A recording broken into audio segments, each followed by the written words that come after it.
Hola, camarada Skinoki. Otra vez estamos aquí.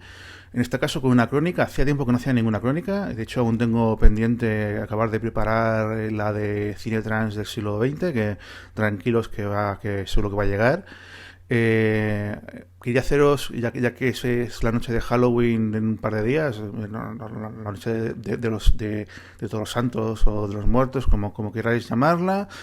Quería hacer un vídeo especial con cine de los años 80 de terror, haciendo un listado de algunas de las películas más características de esa década. Bueno, espero que os guste. Adelante, intro.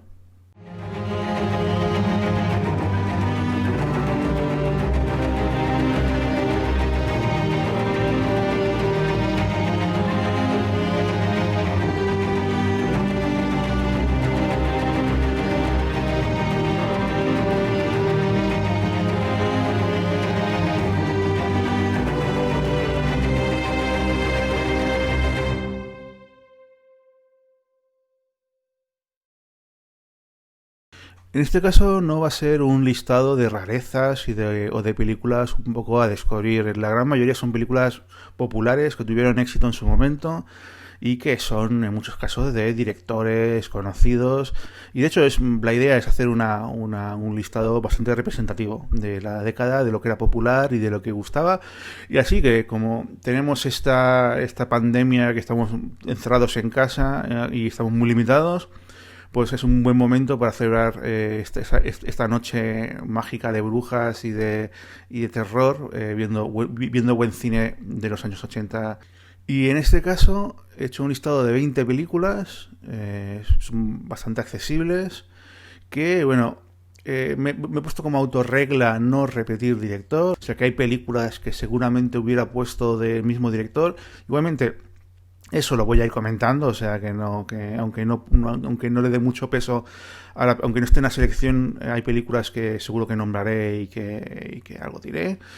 Y nada, hay películas que se han quedado un poco fuera, por ejemplo Gremlins sobre todo, y estas películas de bichos así tipo Gremlins se han quedado un poco fuera en parte porque estoy pensando en algún día hacer algún vídeo de este tema. Cuando esté más suelto delante de la cámara y me sienta más cómodo grabándome en estos vídeos, posiblemente haga un vídeo porque yo creo que puede quedar muy divertido.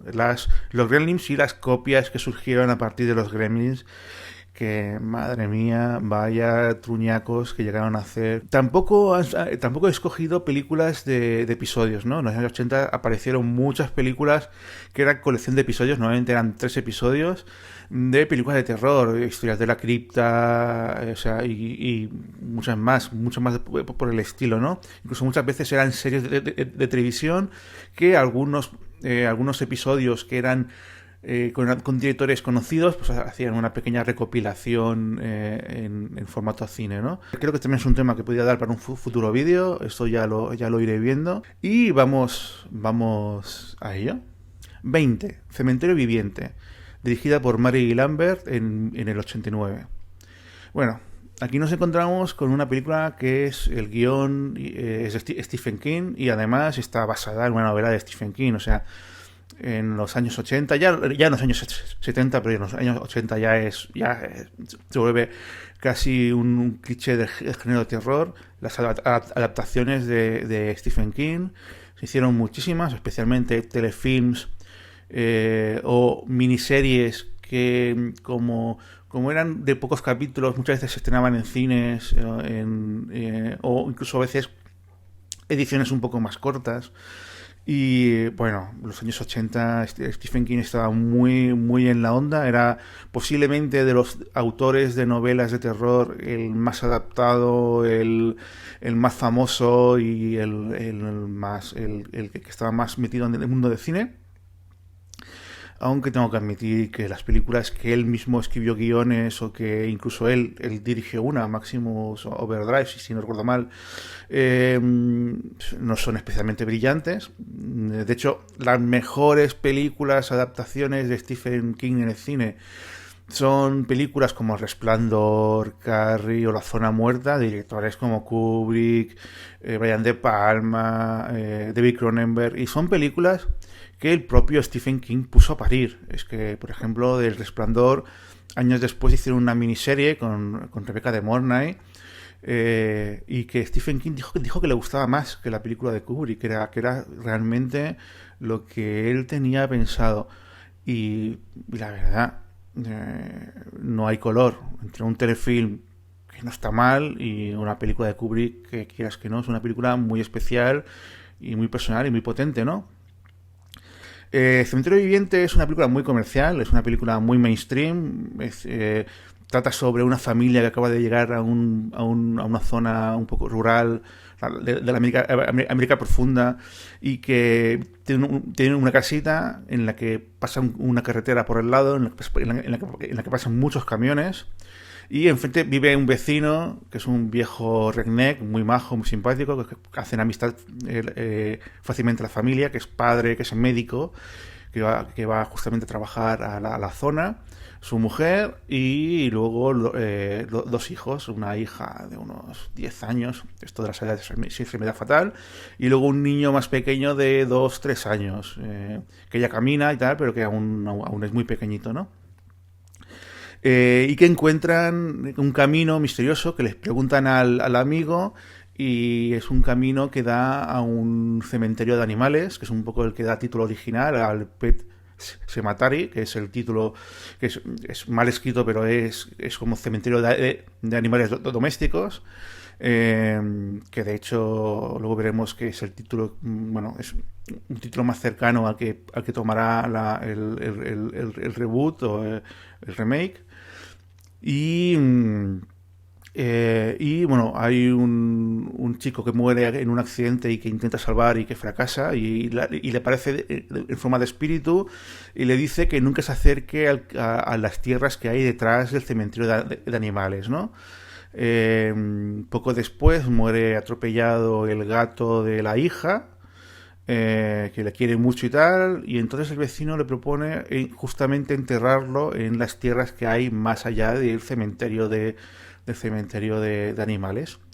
Y eso desata, el gato reaparece y eso desata una serie de situaciones en la que se mezclan revividos, o sea, pseudo zombies con espíritus, con drama psicológico, con la niña que tiene esas sensaciones que siente con, bueno, un batiburrillo de elementos que se mezcla de una forma no que para mí no acaba de funcionar bien. Es una película que abusa del melodrama, abusa del querer impactar de una forma un poco chusca, sobre todo a nivel emocional, con un trabajo psicológico de personajes bastante regulero y con las típicas coincidencias y no sé, de situaciones un poco absurdas que a veces se dan en algunos textos o al menos en los fílmicos de Stephen King,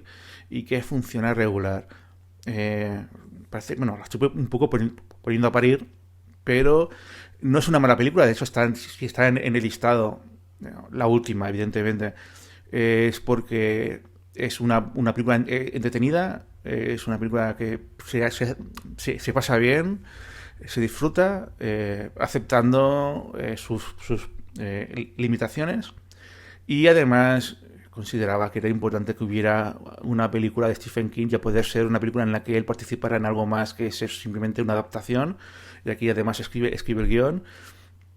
Y básicamente poco más. Decir que tuvo una secuela en el 92. Y luego, si no recuerdo mal, con Edward Furlong, cuando Edward Furlong era un joven que molaba, no lo que es ahora. Y luego se hizo un reboot en el 2019 que yo no he visto, pero que las críticas han sido muy reguleras y lo más comentado de ella era decir que era innecesaria. Entonces no la he visto, no puedo opinar de ella. El de la directora Mary Lambert tampoco puedo decir gran cosa porque aparte de un montón de videoclips míticos de Madonna de los años 80, aparte de esto su filmografía no es que sea muy bollante, no es precisamente brillante y no sé, tiene joyas como Megapitón contra Mega Caimán de 2011. O sea, ese es un poco el nivel. 19. Viernes 13, dirigida por Sean S. Cunningham en el 80. Aquí estamos ya con un clásico del slasher, una de las primeras grandes slashers de los años 80. De hecho, algo que no he comentado al principio es que una de las cosas que decidí es poner películas entre el 81 y el 89, comiéndome el 90 y el 80, más que nada para que fuese una selección lo más ochentera posible, ¿no? La única excepción que he hecho ha sido con Viernes 13. ¿Por qué? Pues porque es una saga que tuvo un fuerte impacto en la década de los 80. Y que, bueno, solo hay que hacer un repaso a la cantidad de películas que hicieron después de Viernes 13. Y, por ejemplo, en el 81 hicieron la segunda parte, en el 82 la tercera, en el 84 la cuarta, que se llamó Último Capítulo. Pero claro, un último capítulo que al año siguiente empieza un nuevo comienzo, en el 85, que era la parte quinta. Luego Jason Vive, que es la sexta parte, que es del 86. Luego, en el 88, Sangre Nueva, que es la séptima parte. Y finalmente, en el 89, finalmente en la década, en el 89 es Jason Vuelve, puntos suspensivos, para siempre, ¿no? Que es la octava parte. O sea, hubo 8 partes en la década de los 80. O sea, es una saga que tuvo un impacto tremenda. Luego hicieron más películas de Viernes 13. En el 93 hicieron Jason se va al infierno, que es la novena parte. En el 2001 hicieron Jason 10, Jason X, pero que bueno, viene por 10 y que es la décima parte. Y después hicieron Freddy contra Jason en el 2003, que es ya el despiporre, ¿no? Freddy contra Jason, que es la otra gran saga de los años 80, la de Freddy Krueger, ¿no? La de Pesadilla en Elm Street, ¿no? La última hicieron un reboot en el 2009, que bueno, que eso lo podéis ahorrar si queréis, o no, pues a vuestro gusto.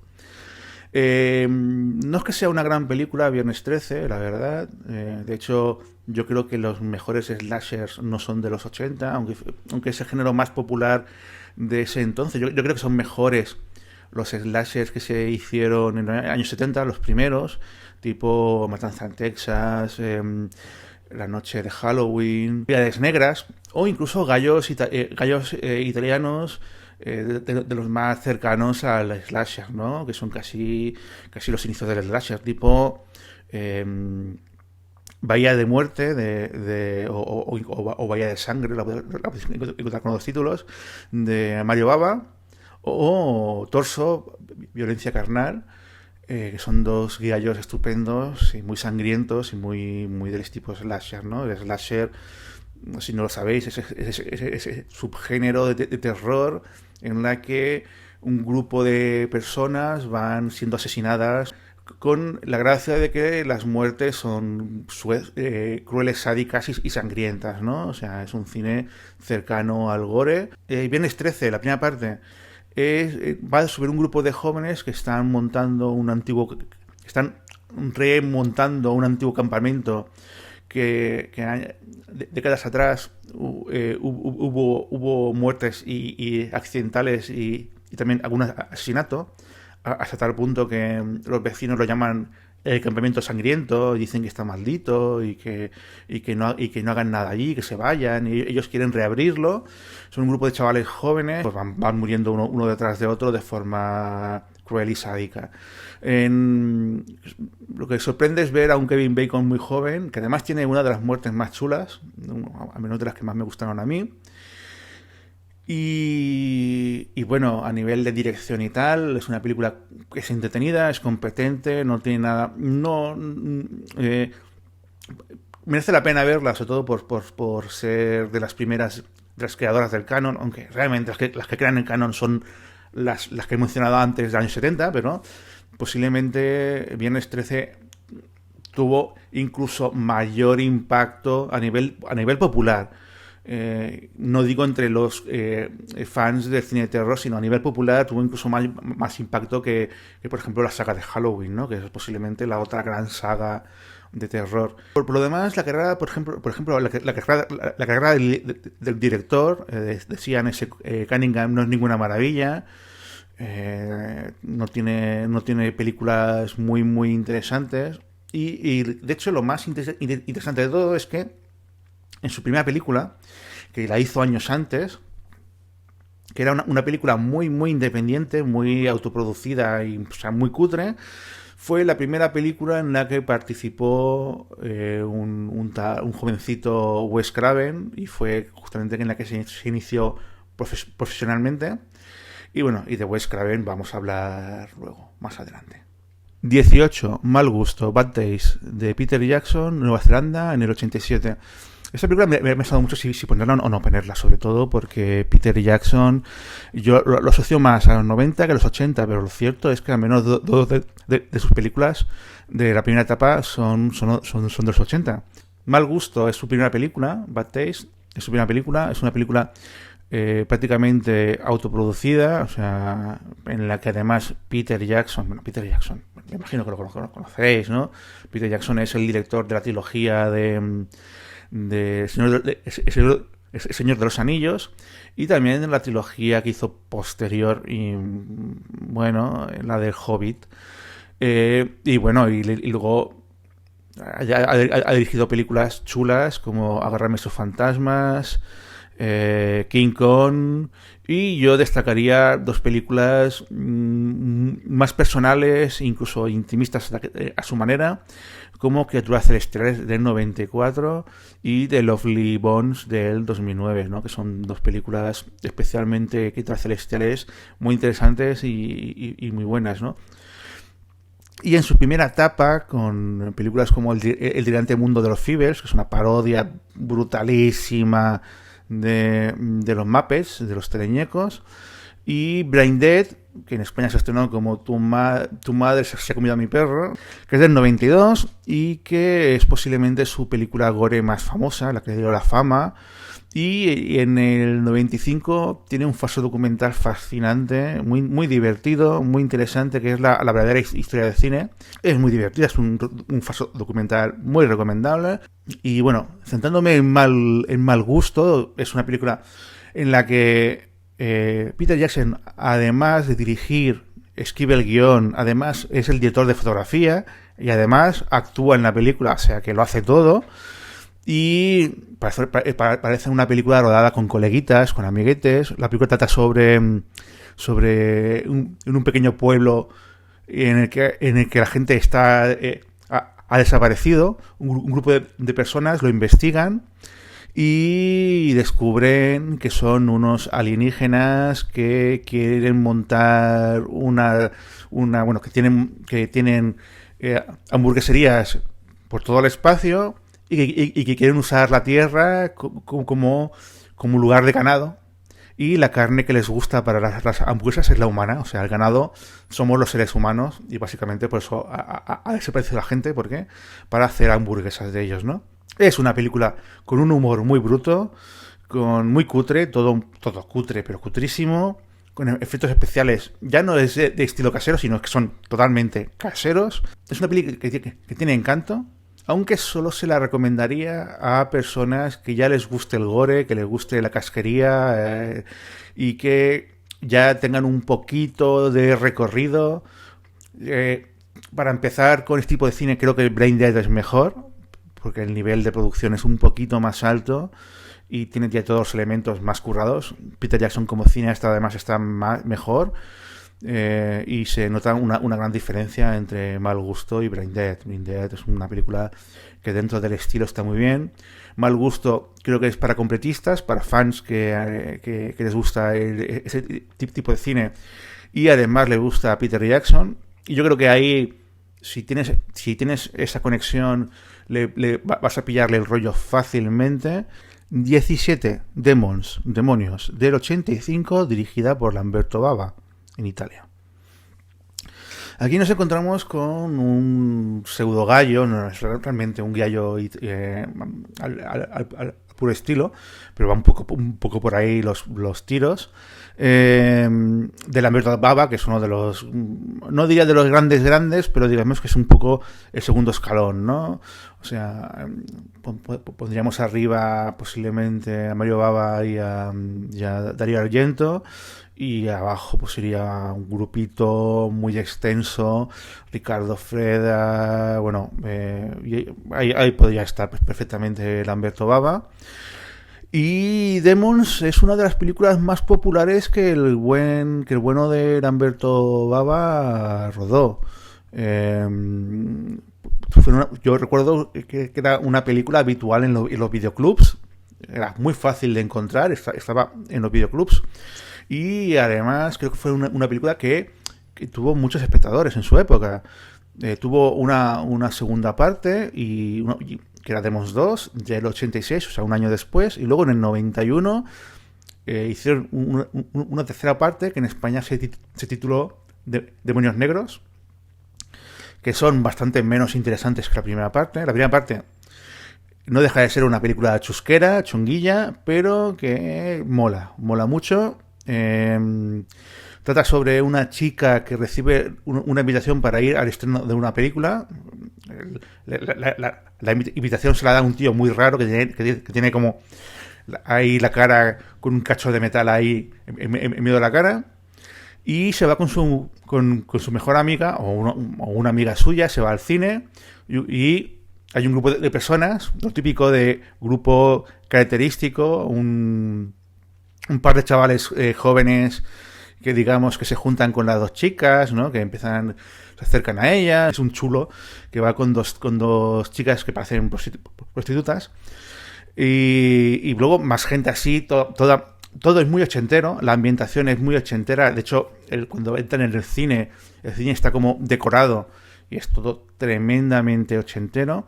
Y a partir de ahí, una de las chicas, las chicas que van con el chulo, se hace una herida con una máscara y cuando está viendo la película, que es una peli de terror que tiene pinta muy chunga, se encuentra mal, va al baño y se convierte en una especie de demonio zombie. Son una mezcla de como demonios, pero en el fondo es una película que tiene un puntillo muy zombie. Y que, vamos, se lía parda en el cine, porque además han cerrado el cine, lo han tapiado, sin explicar muy bien cómo, y no pueden salir, y se crea ahí un caos de salse quien pueda, en la que cada vez hay más convertidos en demonios zombies. Ya sabéis, ¿no? Ese tipo de película. Destaca por es tremendamente ochentera la ambientación, los personajes, la música. Tiene una banda sonora estupenda, con una colección de canciones muy chula. Digamos que está muy por encima de la media de lo que era el cine cutre de aquella época. O sea, es una película cutre, pero es de esas películas cutres que merece mucho la pena. Lamberto Bava ha dirigido otras películas también notables, como Macabro, Cuchillo en la oscuridad, Brass Fighter, la furia de la venganza, Crímenes en portada, Puzzle mortal, que ya es de los 90, Desideria, El anillo del dragón, Alisea y el príncipe de los sueños, o La princesa yo mendigo. Bueno, estos directores italianos que rodaban de todo. Y nada, aconsejaros, si queréis una película ochentera así, rollo zombies, que no es de zombies, pero como si lo fuera, es una buena opción. Y se me olvidaba decirlo. Dario Argento participa como guionista y coproductor, o sea que está por ahí metido el señor Dario Argento, al que vamos a volver a ver prontito. Los viajeros de la noche, de Catherine Bigelow, en el 87. Aquí estamos con la primera película de vampiros. Y digo la primera porque van a haber al menos un par más. Y eso que no es un género que en los 80 estuviera tan de moda como lo va a estar después, ¿no? Con películas como Drácula de Coppola o Entrevista en el vampiro. Yo creo que en los 90 estaba mucho más de moda el vampirismo que en los 80. Pero aún así, aunque no hubieran tantas películas, sí que las hay muy buenas, muy recomendables y que merecen muchísimo la pena. En este caso...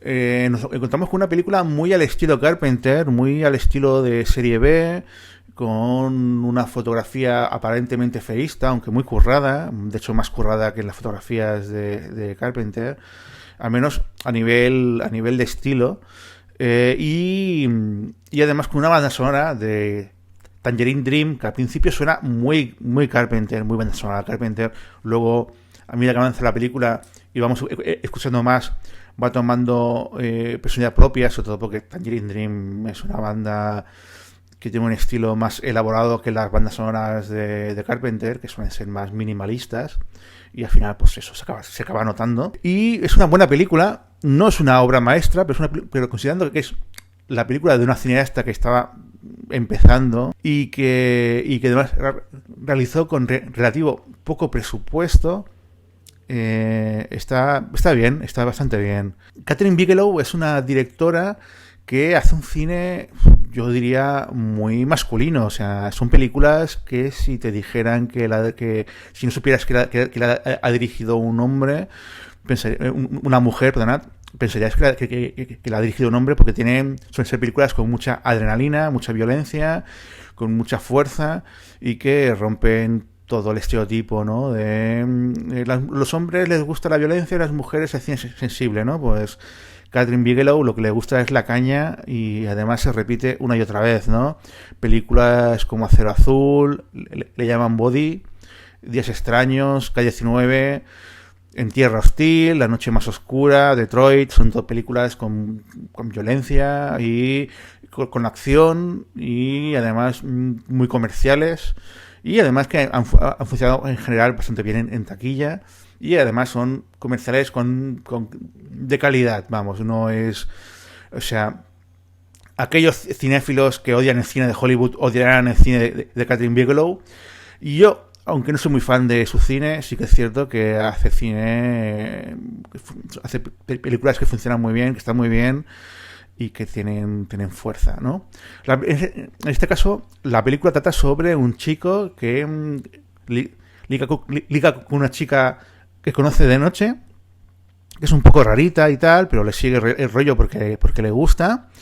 Y al final, cuando están a punto de separarse, ella le muerde y él huye, se encuentra fatal y cuando está a punto de llegar a casa, porque va caminando en plan me muero, aparece un camión que se lo lleva, ¿no? Y en este camión está la chica con otro grupo más de gente y se descubre que son vampiros y que él se está transformando y que están decidiendo si lo matan o si lo hacen uno de ellos.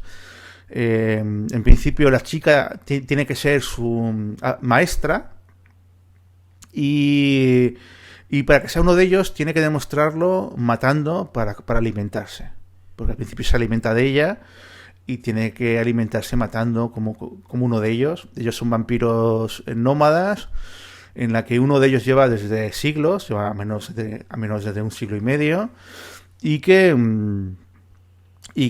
van viajando y matando y ahí tal, ¿no? Y que viven la vida salvajemente. Y al mismo tiempo el padre y la hermana, que es una hermana pequeña y un padre de cierta edad, que son testigos del momento en el que el camión agarran al chico, deciden viajar para buscar al chico, para encontrarlo. O sea, no cesan en la búsqueda del chico. La película en sí no es una obra maestra, ni mucho menos, ya os digo yo, no es una... Pero es una película que tiene cosas atractivas. Tengo la sensación con ella de que es una película que funciona por momentos, que no es tanto la historia, que la historia es muy sencilla y no tiene nada especial, sino es más bien ambientación, algunos personajes, algunos momentos. La idea, por ejemplo, cuando el sol les da literalmente arden, o sea, y es muy interesante cómo lo hacen. Aunque para ser vampiros que llevan tiempo viviendo así, muy preparados no van, no son muy listos, no tienen estrategias marcadas para sobrevivir claras. Me sorprende, ¿no? Que gente que lleva tanto tiempo viajando y sobreviviendo no tengan más recursos, más capacidades, ¿no? Pero por lo demás, la peli funciona bien, es entretenida, tiene un lado oscuro que está bien, pero como película menor. 15, Fenómena, de Darío Argento, del 85. Aquí nos encontramos con una película que, otra italianada. No he puesto muchas, solamente estas dos que ya he mencionado. Y en este caso dirigida por el gran Darío Argento, que es posiblemente el más famoso del cine del gallo italiano, y que Fenómena es una de sus películas más famosas. Curiosamente, en su momento de estreno se la consideró un fracaso, pero con el tiempo ha ido alcanzando estatus de película mítica. De hecho, por ejemplo, aquí en Barcelona, uno de los cines más interesantes que hay toma su nombre en esta película. Es una película que mezcla slasher, un poquito, con elementos fantásticos y que es muy curiosa. Trata sobre una chica que tiene una extraña capacidad para comunicarse con los insectos, que la internan en un internado con más chicas adolescentes y que empiezan a haber desapariciones y asesinatos. Y claro, la chica puede que sea una de las víctimas y va de ese proceso de supervivencia descubrir quién es el asesino y tal, ¿no? En la que además los sueños y las premoniciones y, por supuesto, su poder o habilidad de comunicarse con los insectos tienen mucho que ver con la resolución de la película. La protagonista es Jennifer Connelly, que es su primer protagonista. Había participado en un pequeño papel en Érase una vez en América, de Leone. Darío Argento, que había ido al rodaje y era amigo de Leone, vio a Connelly y pensó que en ella para hacer el papel, aunque era muy jovencita. Y realmente lo hace muy bien. Jennifer Connelly, bueno, es uno de los grandes mitos de los 80-90. Una actriz que ya desde joven empezó a destacar, de una gran belleza y que además como actriz es una estupenda actriz. Es que es muy buena actriz. De hecho, yo creo que es una actriz que se le podría haber sacado mucho más provecho en Hollywood, pero bueno. Cuenta con actores tipo Donald Pleasence, mítico actor norteamericano que acabó haciendo muchas italianadas. Y la película, aunque no es tan... yo no diría que es la mejor de Darío Argento, ni siquiera dentro del cine que hizo en los años 80. No sé, vamos a repasar algunas de las películas de Darío Argento. Películas, por ejemplo, en los 80 hizo Inferno, Tenebre, Terror en la ópera o Los ojos del diablo. Y luego, antes había hecho grandes clásicos como El pájaro de las plumas de cristal, Cuatro moscas sobre terciopelo gris, El gato de las 9 colas, Rojo oscuro, Suspiria. O sea, y luego hizo también películas interesantes, pero cada vez menores, como Trauma, El arte de matar, El fantasma de la ópera, Insomnio, muchas de ellas con su hija Asia Argento como protagonista. También destacar la banda sonora de The Goblins, que es una banda sonora mítica dentro del cine italiano de los 80-70. The Goblins era una banda italiana de rock que hizo muchas bandas sonoras y algunas muy míticas, o sea, molan mucho. Y esta es un buen ejemplo. Y por lo demás es una película que el tiempo la ha tratado bien, o sea, aceptando digamos, los clichés y los puntos y los tópicos típicos del cine italiano de terror de la época. Pero está muy bien. A mí la mezcla entre ese punto de slasher, ese punto fantástico y luego ese punto también onírico que tiene la película, creo que funciona bastante bien y creo que es una película que merece mucho la pena y que hoy en día se mantiene bastante bien. 14. El terror llama a su puerta. Night of the Creeps, dirigida por Fred Decker en el 86. Aquí ya nos encontramos con una película totalmente y absolutamente ochentera. De hecho, es una película que parece un megamix de temas y clichés ochenteros a mogollón. Pero a mogollón. O sea, lo tiene todo. O sea, tiene todo lo que busques en cine ochentero de terror. Tiene alienígenas, ultracuerpos, zombies, luego o sea, tópicos de terror a mansalva, todos ahí mezclados. Tiene prota adolescente que está enamorado de la chica guapa y es muy tímido. El mejor amigo, que es el amigo simpático y gracioso. La chica guapa, evidentemente. La novia de la chica guapa, que es un pijo insoportable. Tenemos el rollo de las fraternidades y sus movidas, las típicas bromas o pruebas de iniciación, todo ese rollo, las fiestas. Y el poti poti, la mezcla, el megamix funciona bastante bien. O sea, es una película menor, pero que tiene mucho encanto, que se disfruta bastante. No es una obra maestra, ni mucho menos. Y si lo que queréis hacer es una sesión de terror ochentero, esta película es perfecta, porque más ochentera que esta película, ninguna. Es curioso la historia de este director, de Fred Decker. Realizó después Una pandilla alucinante, que es una película muy bien, que está muy guay, que está muy bien. Si hago alguna vez un listado de pelis cine juvenil de los años 80, Una pandilla alucinante estaría de las primeras, seguro, porque es una joyita. Me la dejo para una posible lista futura.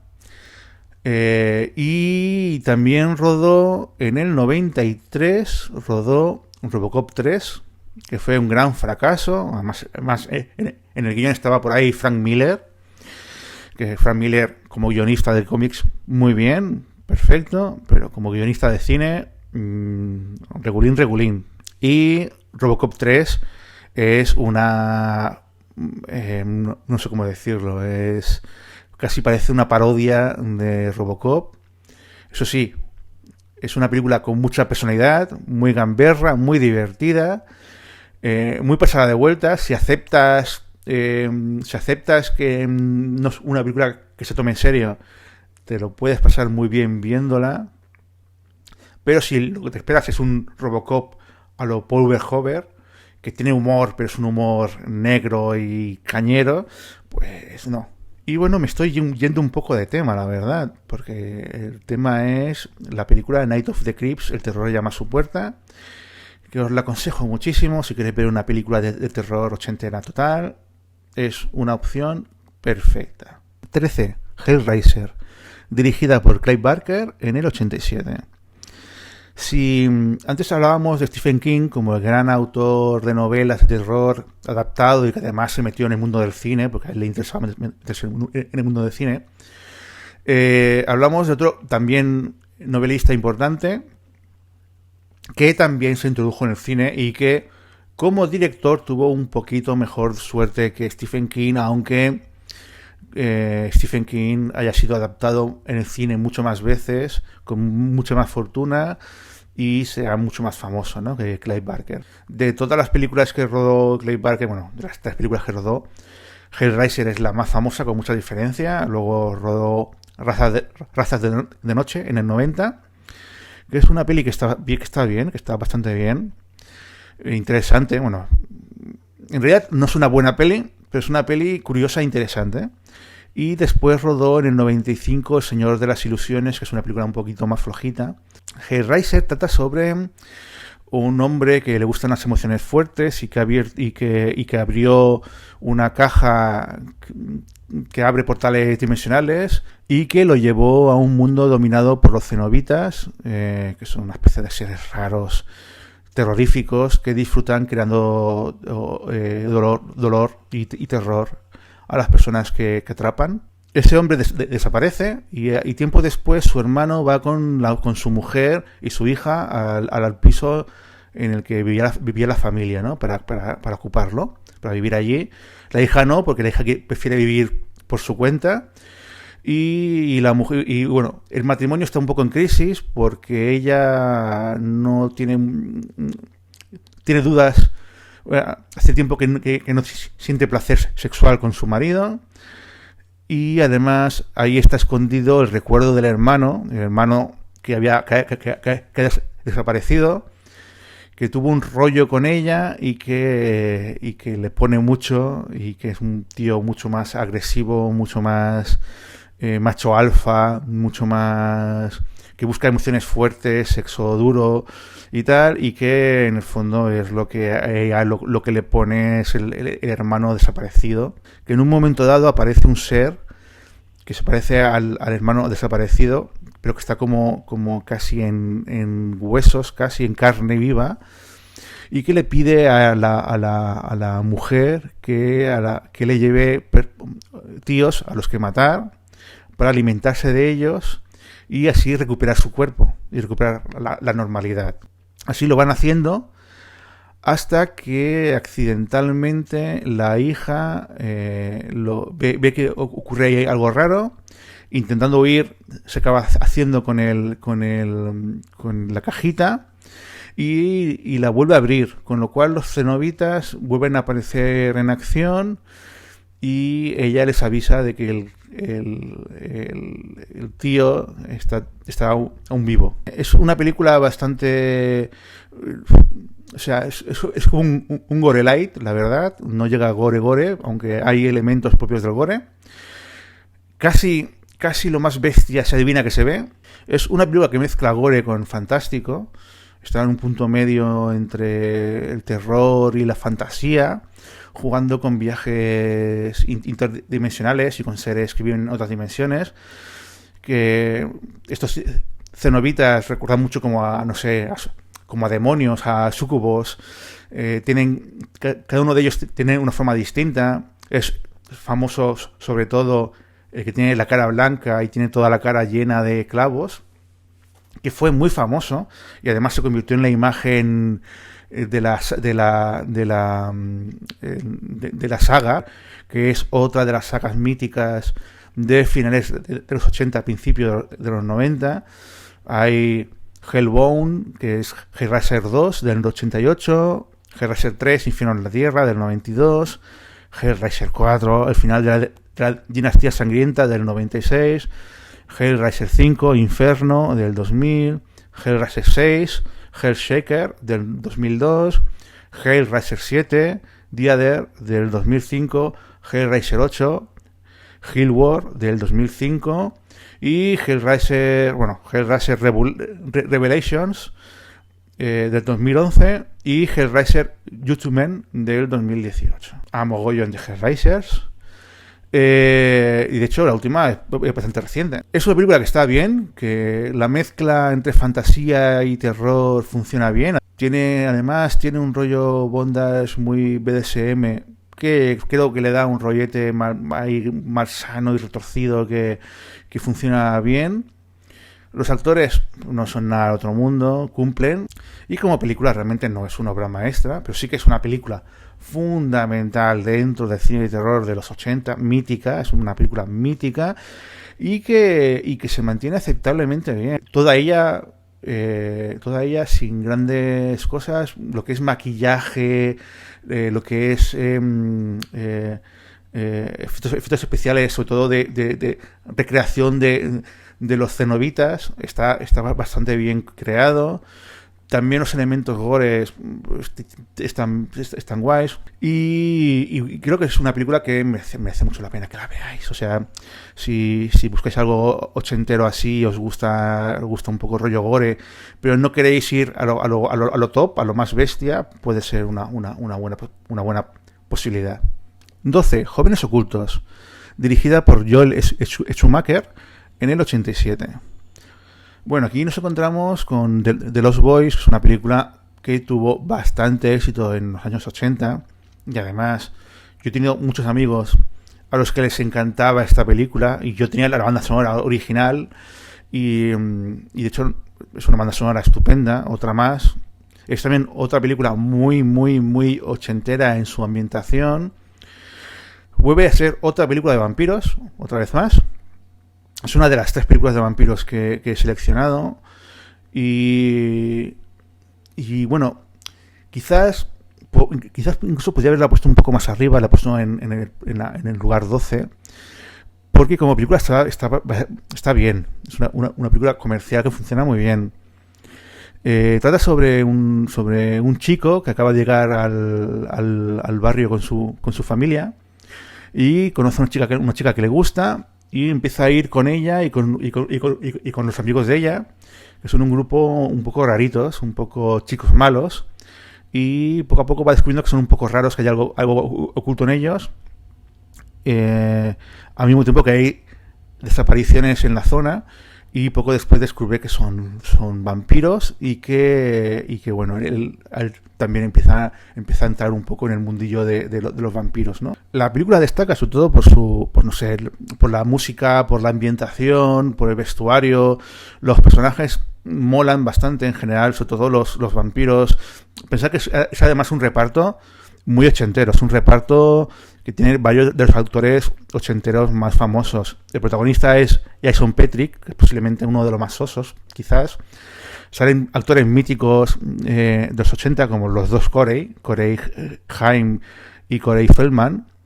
Y bueno, y aparte la actriz Jamie Heard, que es también muy, muy típica ochentera.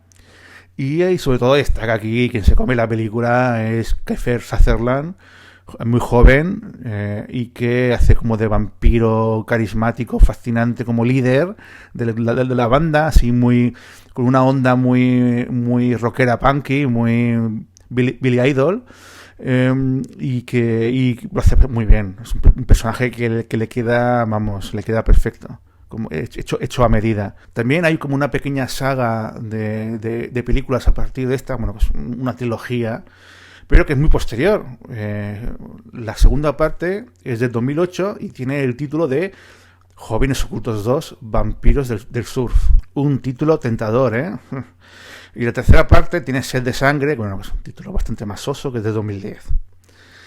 No hace falta que las veáis, la verdad. La primera parte sí, la primera parte está muy bien. Además, es un director importante. Joel Schumacher no es un superdirector, de hecho tiene algunas películas bastante lamentables, pero sí que es un director que ha tenido una carrera muy larga y ha hecho películas de todos los estilos y con resultados bastante bien variados, ¿no? Películas tan chulas como Línea Mortal, Un Día de Furia, que está bastante bien, Asesinatos en 8 milímetros, que a mí no me gusta especialmente, pero que hay gente a la que le gusta bastante, Tigerland, Última Llamada, que no está mal, Verónica Guerin, el musical de El Fantasma de la Ópera del 2004, que a mí no me gusta mucho precisamente, pero tiene muchos fans, y luego es el culpable de destrozar Batman en Batman Forever, pero sobre todo en la mítica, cutre, chapucera Batman y Robin, Bat Pezones, Bat Tarjeta, ya sabéis, todas esas mierdas. Claro, es curioso que el mismo director de Día de Furia, 4 años más tarde, haga Batman y Robin. El mundo es maravilloso. Y nada, vuelvo con Jóvenes Ocultos. Es una película que es una película muy generacional, muy de generación 80. Creo que hubo un impacto. Y además creo que es una de las películas de los 80 que, siendo muy ochentera, tuvo una influencia en la década siguiente, en los 90. Los 90 es una época más oscura en la que por ejemplo, en los 80 se asocia más a los colores chillones, al exceso, ¿no? Y luego los 90 es como una época más oscura, ¿no? Más tenebrosa, ¿no? Más de vestir de negro. Esta película tiene ese rollo fashion ochentero, muy ochentero, pero tiene también ese rollo un poco oscuro, y creo que lo hace muy, muy cercano también a los 90. Y yo creo que es una película que en general ha envejecido bien dentro de que cuando lo vas a ver ya sabes que vas a ver una película muy de su época, claro. 11. Carretera al infierno, de Robert Harmon, del 86. Bueno, el título original es The Hitcher. Es una película a la que yo siento mucho cariño, porque cuando la vi era un niño, la alquilé en el videoclub y me impactó muchísimo. Fue una película que me impactó. Creo que es de las primeras películas de mayores que recuerdo ver, de mayores de verdad, o sea, de mayores de sangre y de asesinatos y tal, y me generó un fuerte impacto. Tiempo después ha habido también un par de secuelas no muy buenas, bueno, secuelas, remakes, una secuela de 2003 y luego un remake de 2007, nada especialmente brillante, no merece mucho la pena. Esta película sí, es una película bien rodada, bien construida. El director no es que sea un gran director, pero tampoco es un mal director, es un director muy apañadete, muy artesano.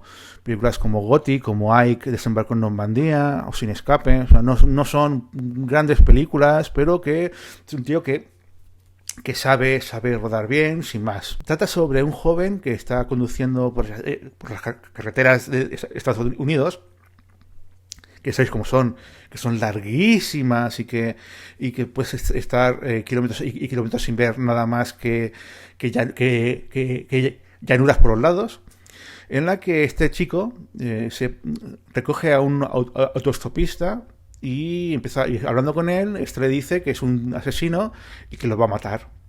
Entonces él consigue zafarse, lo consigue echar del coche y se va, y se cree que ya me he salvado, pero en realidad lo que es ahora es cuando empieza realmente su pesadilla, porque el asesino empieza a seguirlo, a perseguirlo, y va matando va dejando gente por el camino, va matando a gente, pero se las ingenia para que el chico parezca el asesino. Entonces la policía empieza a perseguir al chico pensando que es el asesino.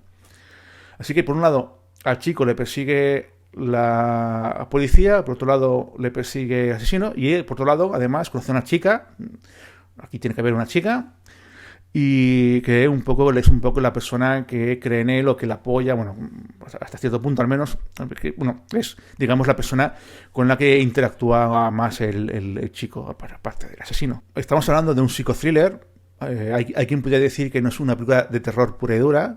Sí que tiene elementos cercanos al slasher y no sé si decir algo, no, al gore, quizás no tanto, pero sí que tiene muchos elementos de slasher, sin ser un slasher puro y duro. Tiene muchos elementos de road movie y sobre todo es un psycho thriller muy intenso, cañero, en la que la tensión va increciendo y tiene también un punto un poquito kafkiano, no muy exagerado, pero tiene un poquito ese rollo kafkiano de me meto en un lío sin entender muy bien cómo y no sé cómo salir de esto, ¿no? Pues, es perfectamente esto, con el rollo del psicópata que tal. La película está muy bien, funciona bien en todo, un guión sólido, sin más, buena banda sonora, buena fotografía, que además tiene un reparto que está muy bien, actores jóvenes muy de la época como Seth Thomas Howell o Jennifer Jason Leigh, que es una de las grandes actrices de la época, y destaca sobre todo Rutger Hauer, que era el muso de Paul Verhoeven, de las películas que hizo ya en Holanda, y que es un actor súper carismático, sobre todo es recordado por Blade Runner, y por ese gran monólogo que hace. Y aquí hace otro de sus grandes papeles, el personaje del psicópata cabrón, un poco sarcástico, cabroncete, que disfruta torturando al protagonista, torturando a nivel psicológico, pero aparte torturando también a sus víctimas en el sentido real, ¿no? Le pega muy bien, lo hace muy bien, y creo que es una película que aparte de que para mí es una película muy especial y por la que tengo mucho cariño, que es una película que es muy chula. 10. Reanimator, dirigida por Stuart Gordon en el 85. Ya hemos ido hablando de todo lo que era el cine gore y tal, ¿no? Y sobre todo lo hemos relacionado con el slasher, ¿no? Aquí vamos con una película que es 100% gore, tiene también, o sea, no es realmente un slasher porque no es de un asesino, pero sí que hay mucha sangre y mucha casquería y vísceras y todo este rollo. Es una película muy, muy delirante, muy pasada de vueltas, pasada de rosca, es un puro delirio. Y además, en ella participa un director mítico de este tipo de cine, no sé, director de Dolls, de Robot Jokes, del Foso y el Péndulo, Fortaleza Infernal, Castillo Alucinante, Space Trackers, Dagon, la secta del mal, que bueno, la hizo con ese invento que se inventaron a principio de los 2000 o finales de los 90, principio de los 2000, de la Fantastic Factory, esa productora pseudo española que muy extraña. King of the Ants, Edmond, Stack, El Caníbal. O sea, es un director que tiene una carrera muy larga, que ha hecho mucho terror, pero muchísimo terror. Reanimator además fue un gran exitazo. Es una película mítica, pero mítica, que tiene secuelas, tiene falsas secuelas y películas que ponen títulos parecidos para que cuele, ¿no? Por ejemplo, la secuela que es La novia de Reanimator, del 90. Luego otra que se hizo también con Fantastic Factory, que es Beyond Reanimator, con actores españoles, con algún actor y actriz española. Reanimator, del 2017. O, por ejemplo, hicieron una falsa segunda parte, que era Reanimator 2, que en el fondo el título original era Metamorfosis, que es en plan rollo echarle morro y poner Reanimator 2 para engañar a la gente. Y luego, la siguiente película que hizo Stuart Gordon, le pusieron Resonator, para que sonara parecido también, aunque el título original era From Beyond, o sea, nada que ver. Aunque bueno, Resonator sí que tiene alguna conexión con Reanimator, al menos en tipología de personajes y de argumento, con lo cual aquí el engaño no es tan bestia. La película trata sobre un joven médico que acaba de morir su maestro, que está experimentando... Bueno, en realidad no sabemos en qué está experimentando, solo que ha tenido una muerte muy rara, muy friki, muy sangrienta, que le salía sangre por los ojos, y que va a un nuevo hospital como estudiante en formación, en la que el maestro, él cree que su supuesto maestro está anticuado y que sabe menos que su anterior maestro, y lo pone a parir a la cara. Este maestro, que es el doctor del hospital, está obsesionado con la hija de su jefe, del administrador del hospital, que a su vez la chica esta está saliendo con un chico que también es compañero de la formación del que acaba de llegar, y que además se convierten en compañeros de piso. En el piso que comparten, el chico este ve al nuevo que está haciendo cosas raras en el sótano y descubre que está experimentando con un gato muerto, y que, bueno, el gato con su gato, que según él ha muerto accidentalmente, y que está experimentando con él para revivirlo, y se empieza a meter en los experimentos que está haciendo él, ¿no? Y todo acaba siendo un desmadre de muertos vivientes, incluso muertos vivientes que arrancan la cabeza pero siguen estando vivos. Es un puro delirio, todo absurdo, siendo una película muy divertida, muy gamberra, muy disfrutable, que es cutre con ganas. Algunos efectos especiales dan vergüenza ajena, cuando por ejemplo el gato se despierta y ataca al doctor, al joven doctor chalado. Es ridículo, son ataques de un muñeco, y que es el actor el que está haciendo así, o sea, es patético, pero como película es muy divertida, muy entretenida. Dura poquito, no es muy larga, no sé cuánto dura, pero no llega a la hora y media, y se pasa muy bien. Si queréis una película de pura casquería, humor chorra, y pasártelo bien con una película gamberra que disfruta siendo gamberra, que le encanta ser, o sea, que tiene autoconciencia de lo que es, y está encantada de ser lo que es. La película es una adaptación de una historia de H.P. Lovecraft, pero realmente el tipo de argumento, la tipología de personajes, en realidad parece una versión pasada de vueltas, delirante y absurda y actualizada del Dr. Frankenstein de la Hammer, de que interpretaba a Peter Cushing, solo que siendo un alumno joven actual y siendo el personaje y toda la película mucho más delirante, mucho más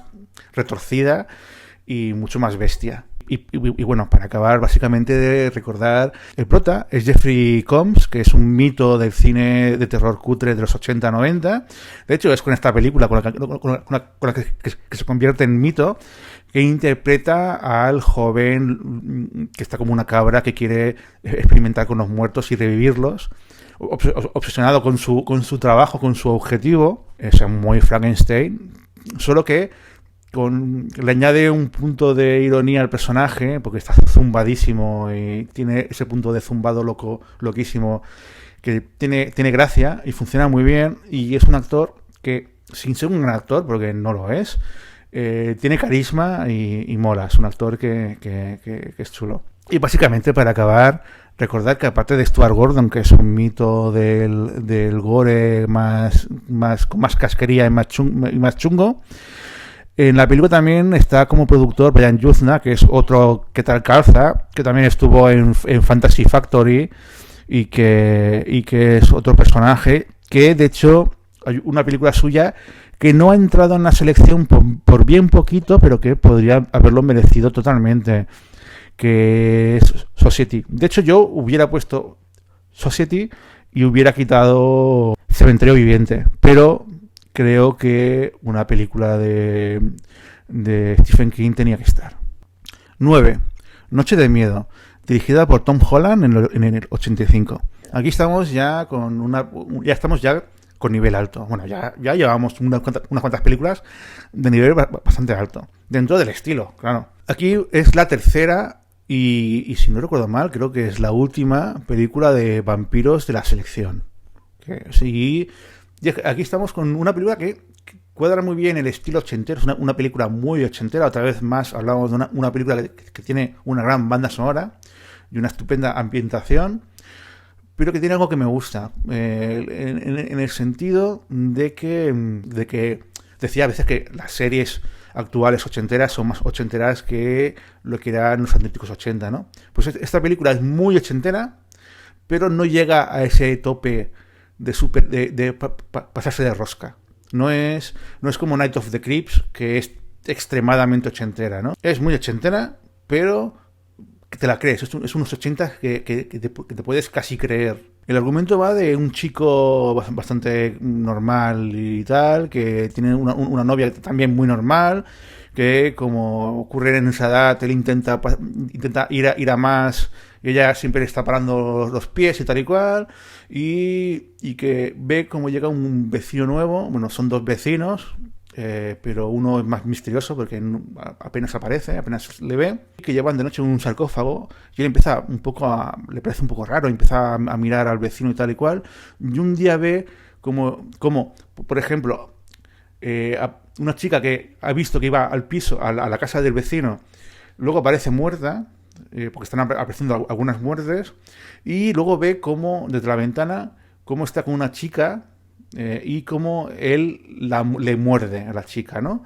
Entonces dice que es un vampiro, nadie le cree, le pide ayuda a su mejor amigo, que es mejor amigo, a un amigo suyo que es muy friki, muy friki.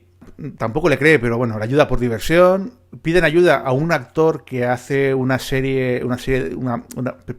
presenta pelis en un programa que se llama Fright Night, como la película, el título original, que vendría a ser como así, como Noche de Miedo.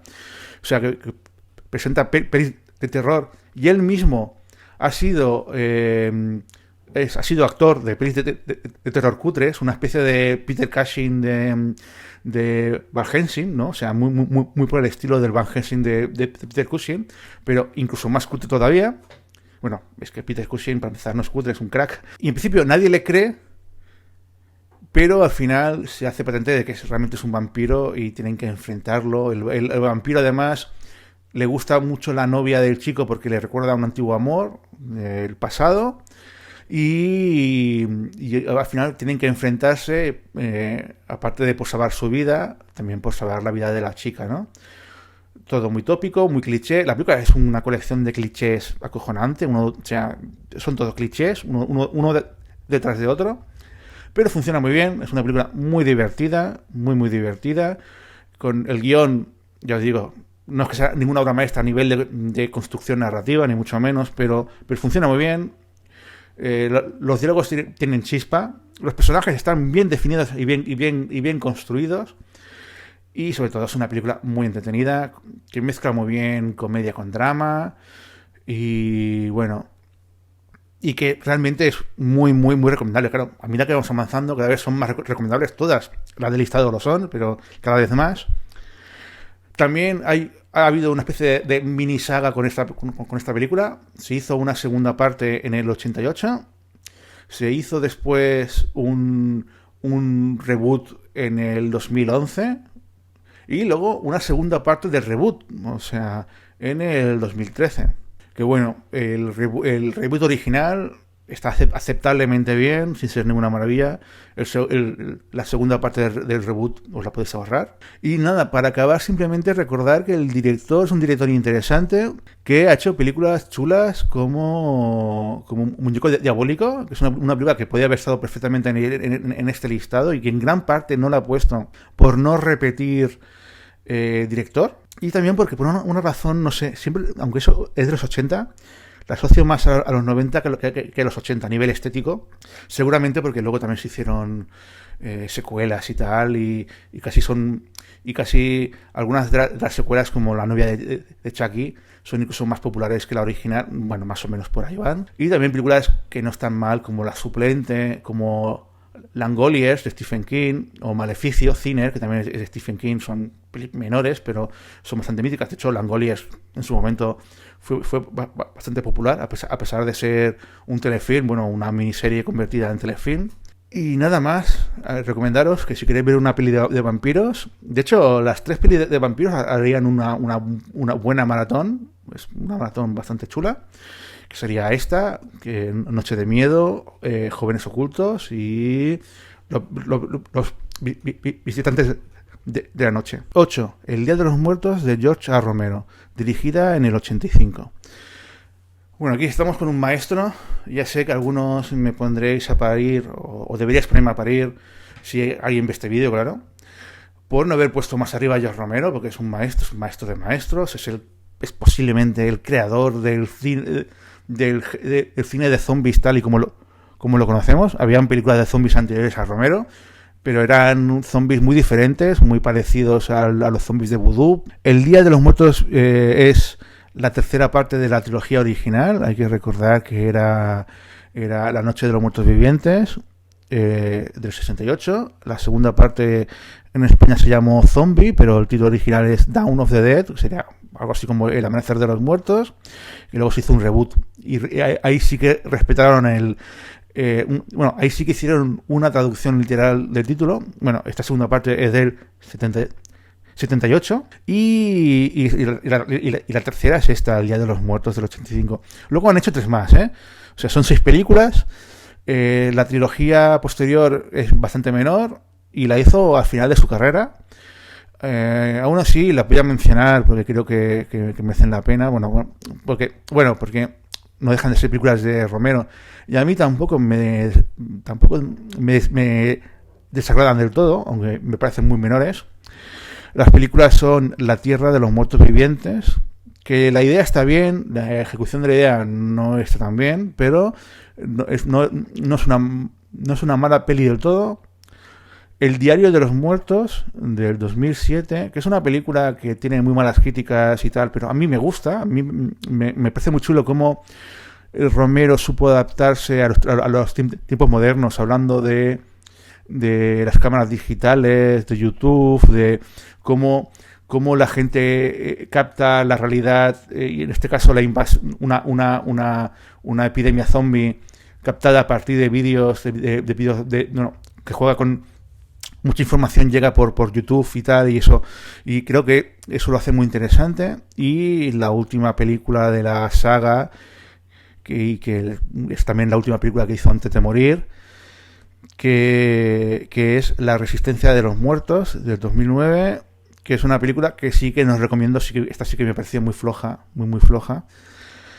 Y bueno, y recordar reboots que hay de películas de él, por ejemplo, ya os he hablado, en el 2004 se hizo Amanecer de los Muertos, que es la segunda parte. La dirigió Zack Snyder, que es posiblemente de lo mejorcito del director. Al menos la primera mitad de la película está muy bien. La segunda no es que esté mal, pero es más común, es menos sorprendente. La primera película tiene también un reboot o remake, que es también muy interesante, que es La Noche de los Muertos Vivientes, del 90, dirigida por Tom Savini, que Tom Savini es el experto en maquillaje, responsable de gran parte del trabajo de George Romero y de muchas películas míticas, muchísimas, es un maestro, que por una vez pudo dirigir y no lo hizo del todo mal. Es un remake bastante digno. Sobre todo si lo comparamos con remakes tan miserables como los que han hecho de justamente El Día de los Muertos, que han hecho varios remakes. Por ejemplo, El Día de los Muertos 2, Contagio, de 2005, luego Day of the Dead, del 2008, y luego Day of the Dead, Bloodline, del 2018, que son 3 truñacos. No los veáis, no os acerquéis ni con un palo, porque os puede infectar algo y no nada bueno. O sea, muy malas. El Día de los Muertos original, del 85, es una película que ha quedado siempre en segundo plano en comparación con las otras dos, y posiblemente un poco merecidamente, pero también un poco inmerecidamente. O sea, merecidamente porque de las tres a mí me parece la más floja, o la menos, o la que tiene menos carisma de las tres, la menos impactante de las tres, pero igualmente es una película muy chula y muy interesante, que plantea cosas que no están nada mal. Da un paso adelante con el tema zombie, que además va a ser luego aprovechado por otras películas de otros directores. Hablo bueno, en la película se centra en ya el mundo. La plaga zombie está en todo el mundo y hay mucho más zombies que humanos. Los humanos sobreviven como pueden. Hay un pequeño grupo de militares y científicos que están encerrados en un centro y que han conseguido un zombie para hacer experimentos. La idea es para acabar con los zombies, para hacer que dejen de convertirse, ¿no? Los científicos consiguen que el zombie haga cosas de forma repetitiva, o sea, y consiguen incluso comunicarse con el zombie. Y los científicos están muy contentos porque han conseguido darse cuenta que los zombies no tienen el cerebro totalmente en desuso, o sea que hay una capacidad de comunicarse con ellos y de crear otras dinámicas, algo muy elaborado y que cuesta mucho de hacer, además. Cosa que a los militares no les gusta nada, no les convence nada, no piensan que sirva para nada. Ellos lo que quieren es una solución militar, que los científicos se dejen de mamonadas y que se dediquen a buscar un arma para acabar con los zombies a saco. Y ahí se crea un choque entre la visión de los que tienen ambos colectivos de lo que hay que hacer. Si crear una conexión con los zombies para solucionarlo de una forma menos agresiva y violenta, o la de los militares, que esto no estamos para hostias, hay que acabar con todo, ¿no? Esta conexión con el zombie, que los zombies no están del todo, el cerebro de los zombies no está del todo en desuso, sino que tienen recuerdos. Ya jugó con eso un poco en la segunda parte, en Dawn of the Dead, pero jugaba con un poco como un recuerdo que genera un comportamiento repetitivo, ¿no? De repetir cosas, como por ejemplo cuando se encierran en el centro comercial, pues ¿qué hacían? Ir de compras, pues van de compras, pero de una forma completamente zombies, ¿no? Con ese metalenguaje, ¿no? Ese significado, ¿no? Aquí juega con la posibilidad de comunicarse con los zombies y de crear algún tipo de conexión, enlace con ellos, incluso de alguna manera, no sé si decir domarlos, pero bueno, un poco por ahí va la cosa, domesticarlos, bueno, y además con la lucha de forma de ver la cosa de los militares, ¿no? La película es una película muy crítica con los militares, muy crítica con esa visión violenta que en el fondo es la que genera ese mundo que acaba en desastre, o sea, un poco de dónde nace el desastre. Y nada, básicamente deciros eso, es una película de zombies muy clásica, muy tópica, pero que está muy bien. Creo que es un cierre perfecto para la trilogía, es una estupenda película. Hay un montaje que llegó a España y que cortaron muchas escenas. Tened cuidado de que si buscáis la película no os encontréis la versión corta. Afortunadamente la versión larga es fácil de encontrar hoy en día, pero tenerlo en cuenta, porque es mucho más sangrienta la larga, pero además incluso la historia tiene más sentido también en la larga. O sea, es mucho mejor película en la versión completa que no en la versión censurada, que es la que llegó a España al principio. Por lo demás, recordar que Romero tiene una carrera larguísima con películas tan estupendas como Creepshow del 82, que es una película de episodios de los que hemos hablado antes y que está muy bien, que además tiene también segunda parte, que a mí también me gusta mucho, o películas como Crazy, que tiene un remake, Martin, la mitad oscura o El rostro de la venganza. Estamos hablando de uno de los maestros del cine de terror de serie B. 7. Pesadilla en Elm Street, dirigida por Wes Craven en el 84. Bueno, aquí estamos con una película mítica, es otra película más de la que se creó una saga de la hostia. De hecho, la vamos a repasar. La primera es del 84, la segunda, que es La venganza de Freddy, es del 85, que la idea era de potenciar el cine de terror y es más terrorífica, pero es más sosa, no sé, le falta algo. Pesadilla en Elm Street 3, Los guerreros del sueño, del 87, que es más fantástica, más fantasiosa, pero que funcionó muy bien y que de hecho es, después de la primera, es la mejor película de la saga, siendo una película que a muchos fans no les convence del todo, porque es más de fantasía y rollo superhéroes con un toque de terror, que una película realmente de terror pura y dura, pero a mí me parece que funciona muy bien. La cuarta parte, El amo del sueño, del 88, dirigida por un crack como de cine de acción como Renny Harlin. La quinta parte, El niño de los sueños, del 89, dirigida por otro director que tampoco es malo, Stephen Hopkins. La muerte de Freddy, que es la sexta parte. Es Pesadilla final, La muerte de Freddy, que es del 91, pero tranquilos que esto no acaba ahí, porque luego hay un reboot en el 2010 e incluso hay una película muy curiosa del 94 que es La nueva pesadilla de Wes Craven, que mezcla a los actores, si no recuerdo mal, no sé si era de la primera o de la tercera parte, creo que de la primera, con que ellos como actores están rodando la película y ellos sufren a Freddy Krueger, lo sufren ellos, los actores, ¿no? Juega un poco con el metalenguaje, que no está mal, es curiosa. ¿Y qué decir de Wes Craven? Wes Craven es uno de los grandes maestros del terror. No sé, ha hecho películas como la última casa de la izquierda, La colina tiene ojos, El sótano del miedo, la saga de Scream. Luego se fue diluyendo, ¿no? Pero bueno. Y ha hecho también un poco de todo, pero ahí son posiblemente las películas más características. O sea, es un director que tiene una carrera larga dentro del cine de terror.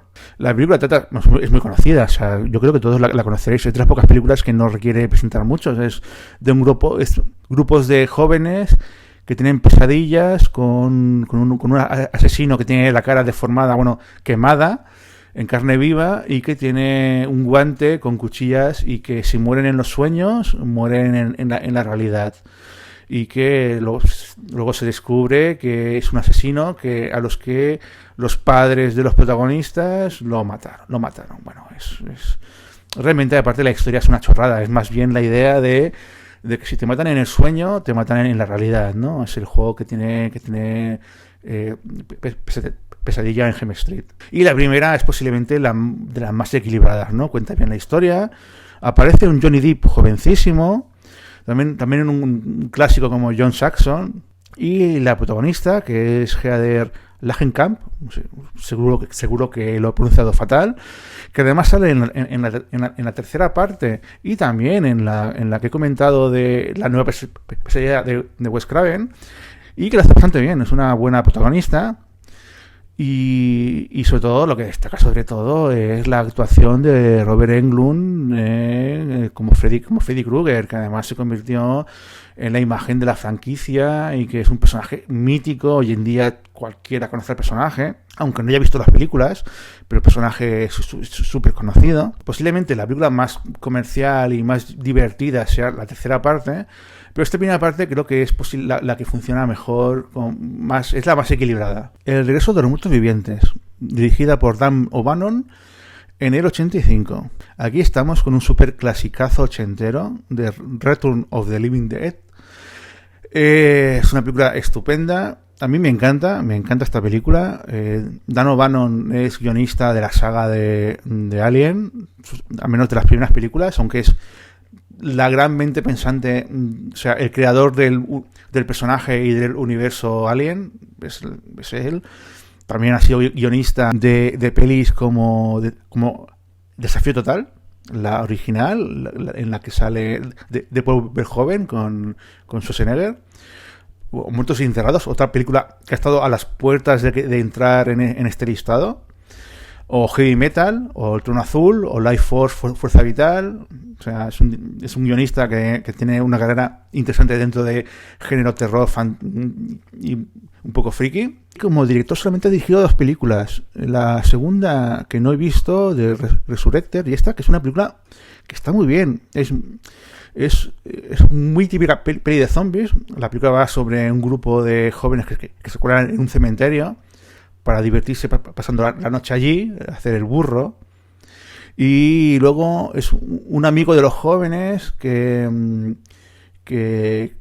está trabajando en el cementerio, que trabaja con un tío que es muy mayor, que lleva años trabajando allí, y que le cuenta que lo que ocurrió en la película de Romero, en La Noche de los Muertos Vivientes original, es algo real, que se han inventado que es falso, que es una película falsa y tal y cual, para que la gente crea que no ocurrió, pero que sí que ocurrió, y que además tiene la prueba que que hay un bidón en la que hay un zombie dentro, en el mismo cementerio, en la zona interna, ¿no? Ahí al lado. Bueno, al fondo, al lado del cementerio. Le enseñan el bidón y el bidón se abre accidentalmente. Y eso, entonces ocurren 2 cosas. 1, que sale un zombie. Y 2, que sale una especie de gas que tiene mucho que ver con la conversión a zombies. Esta es una película muy divertida, con unos diálogos brillantes. Además, el equilibrio entre terror y comedia está muy bien conseguido. Yo creo que es lo mejor de la película, esa mezcla de terror y comedia. Porque realmente las partes de terror dan miedo, algunas dan cosica, sobre todo.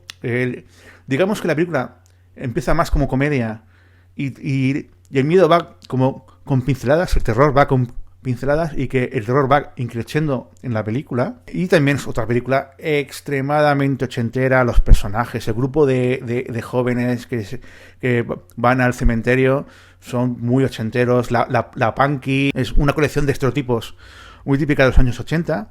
También la banda sonora es cojonuda, son bandas sonoras estupenda, y es una excelente reconstrucción del mito de los zombies.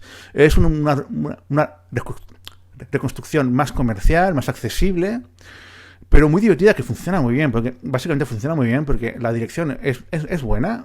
O sea, O'Bannon aquí demuestra ser un buen director, pero el guión es muy bueno dentro del tipo de cine que es. Luego de esta surgió una saga con otras películas como La divertida noche de los zombies, del 88, que es la segunda parte.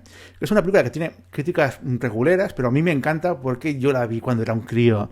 Y a mí, entonces para mí es una película mítica. De hecho, fue posiblemente la primera peli que vi de zombies, la segunda parte, ¿no? Luego hicieron El regreso de los muertos vivientes 3, Mortal Zombie, en el 93, dirigida por Brian Yuzna. No la he visto esta, pero siendo Brian Yuzna ya puedo imaginar que habrá casquería buena. Luego hicieron, ya mucho más tarde, El regreso de los muertos vivientes, Necrópolis, de 2005, y El regreso de los muertos vivientes, Danza macabra, también de 2005, que tienen una pinta muy chunga. Y no sé, yo diría que es una muy buena película para hacer una buena sesión mega ochentera.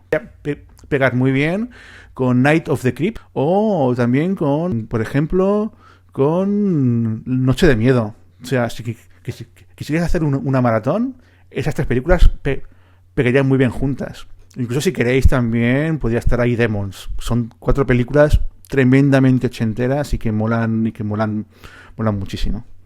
5. Posesión infernal, de Sam Raimi, dirigida en el 81. Es curioso que esta película, que sea del 81, yo la vea más noventera que ochentera, y eso que también la segunda parte también es de los 80. Hablamos de una de las películas más míticas y más recordadas del terror de los años 80. Posesión infernal además generó una saga, una trilogía original que está muy bien en las 3 películas. Además hay un crecimiento dentro de la saga. Posesión infernal, que es una película que mezcla terror y comedia, pero que sobre todo es una peli de terror hecha con 4 duros, muy cutre, pero con un resultado increíble.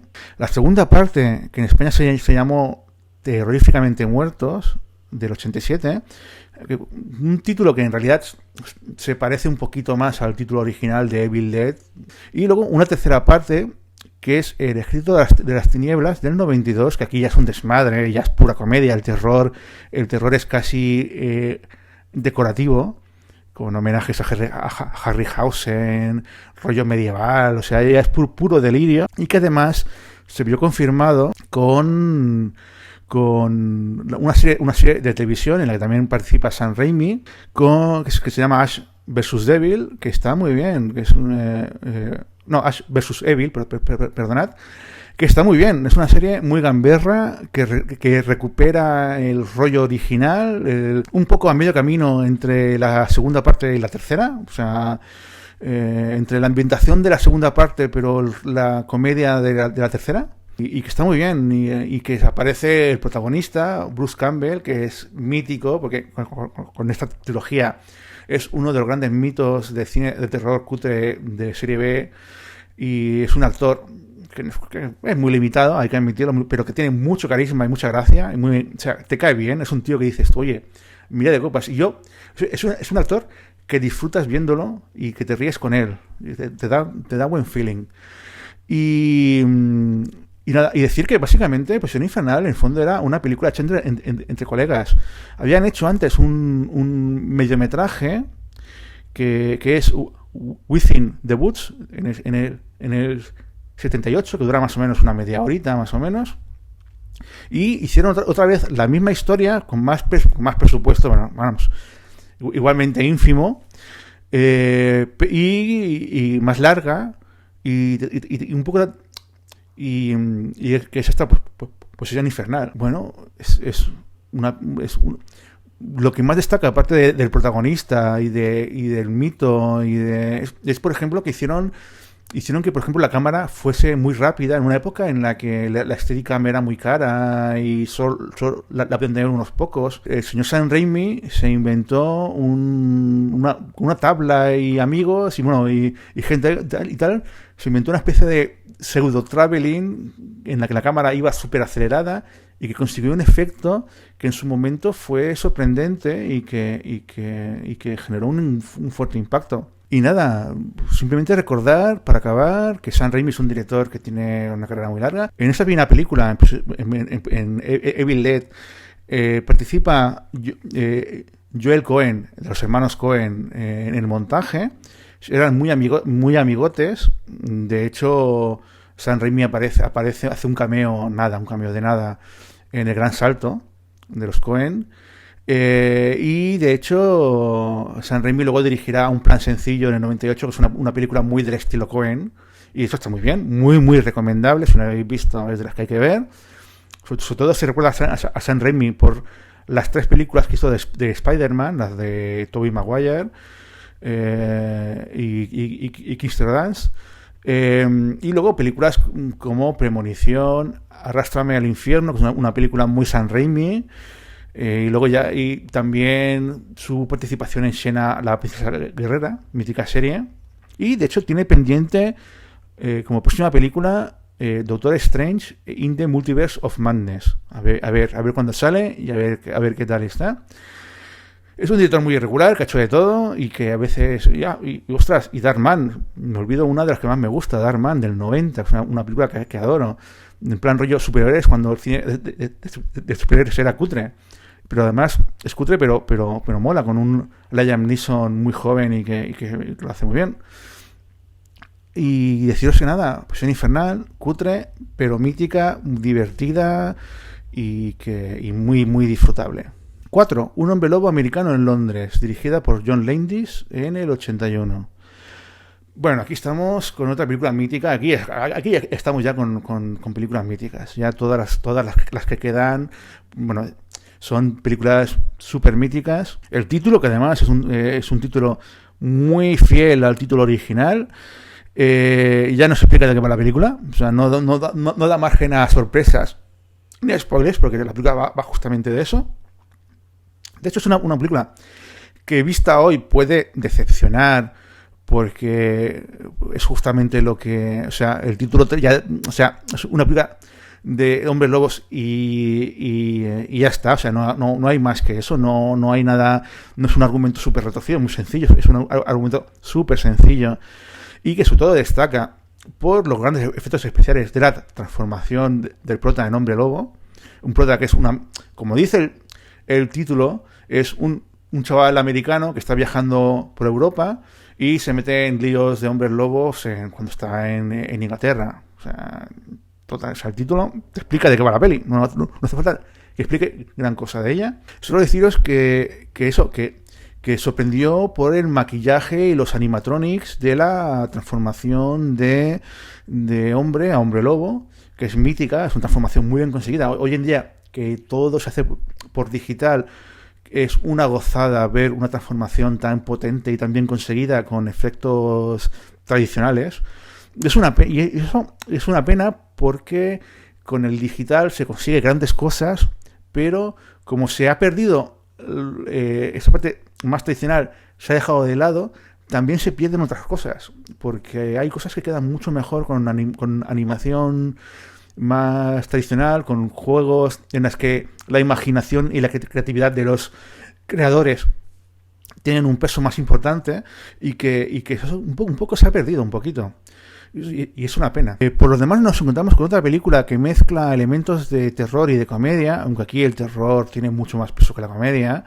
Y además está bastante bien conseguido, es muy creíble. O sea, es una película que sientes cariño por el personaje y te conectas con él, y que consigue su función, o sea, de entretener y emocionar y preocuparte por él. Lo consigue muy bien, sin explicarte ninguna historia que sea muy extraordinaria. Decir que en los años 80 hubieron otras películas también así de hombres lobos, míticas como Aullidos o En compañía de lobos. Bueno, En compañía de lobos es una especie de versión libre de Caperucita, dirigida por Neil Jordan, que está muy bien. Pero, bueno, y Aullidos, si no recuerdo mal, está dirigida por Joe Dante. Y John Landis es el director, pues, tiene una filmografía brutal, muy larga, y con películas además muy variadas. Películas míticas como Granujas a todo ritmo, Blue Brothers, la mítica, la original. Dirigió el famoso videoclip de Michael Jackson, Thriller. O sea, luego también ha participado en Los límites de la realidad, otra película más de episodios con Steven Spielberg, Joe Dante y Josh Miller. Dirigió también Entre pillos anda el juego, con Dan Aykroyd y Eddie Murphy, mítica película. Otras como El príncipe de Zamunda, que bueno, ¿Qué vamos a hacer? O espía como nosotros, ¿qué vamos a hacer? Tres amigos, que es una chorrada de película, pero que la adoro, la adoro como el niño que la vio cuando la vi, evidentemente. O otras películas como Desmadre a la Americana, mítica película de humor chorra norteamericana, o sea, total. Sangre Fresca, que intenta volver un poco al estilo de mezclar terror con algo de comedia, aunque con más terror. O la tercera parte de Super Detective en Hollywood. Y la segunda parte también de Blue Brothers. O sea, un tipo que tiene una carrera muy extensa y variada. Y bueno, he dicho las mejores pelis porque también tiene películas muy malas y bastante olvidables, la verdad. Simplemente reincidir en que Un hombre lobo americano en Londres es una gran película. No tiene una gran saga detrás. Hicieron una secuela que era Un hombre lobo americano en París, que bueno, que se deja ver, muy menor en comparación con la original, que no está mal, pero que si podéis buscad mejor la primera parte, que es una película estupenda y mítica. 3. Videodrome, dirigida por David Cronenberg en el 83.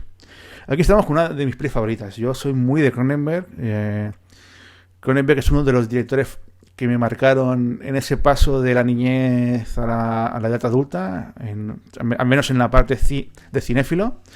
Su Inseparables, que bueno, la vi un poco después del estreno, es del 88, yo creo que la vi a principios de los 90.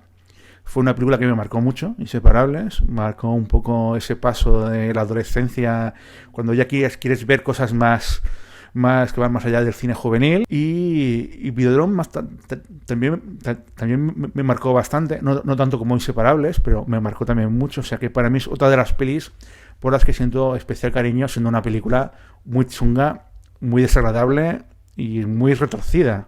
El argumento es, bueno, es un tipo que tiene una cadena de televisión que busca programas morbosos para conseguir la máxima audiencia posible y que encuentra un vídeo, una snuff movie, y que le interesa justamente para potenciar la parte morbosa y conseguir publicidad. Entonces investiga sobre esta posible snuff movie y encuentra una especie de cadena de televisión pirata que graba cosas muy extremas, salvajemente extremas, reales, que no son ficción, y que a partir de que empieza a ver los vídeos de esta cadena, la realidad se empieza a alterar, y lo que es el vídeo, la televisión, lo que es la tecnología, empieza a conectarse con su propio cuerpo, ¿no? Esa es una de las películas que forman a nivel de cine uno de los mitos de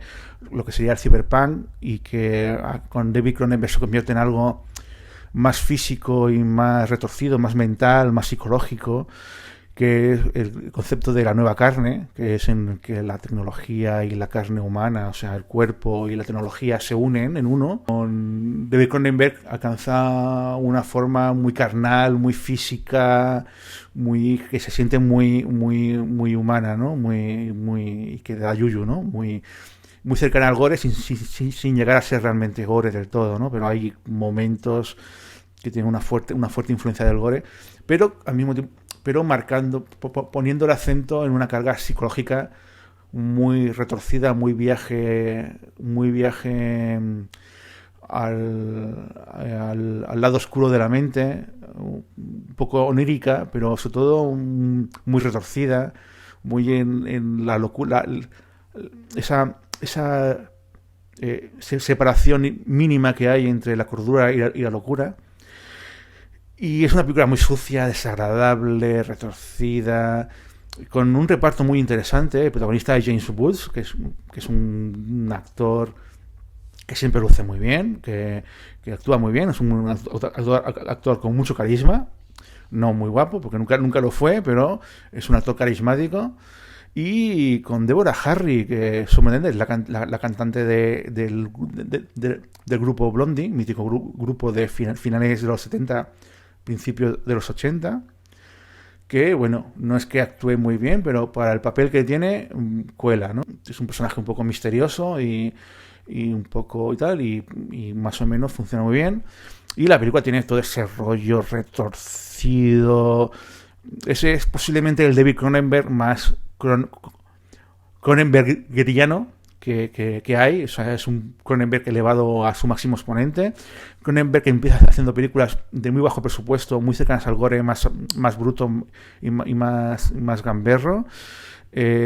Siempre añadiéndose siempre una carga psicológica que poco a poco va teniendo cada vez más importancia en su filmografía, y realiza películas como Scanners, La Zona Muerta, La Mosca, que es otra película que puede haber entrado en la lista seguramente,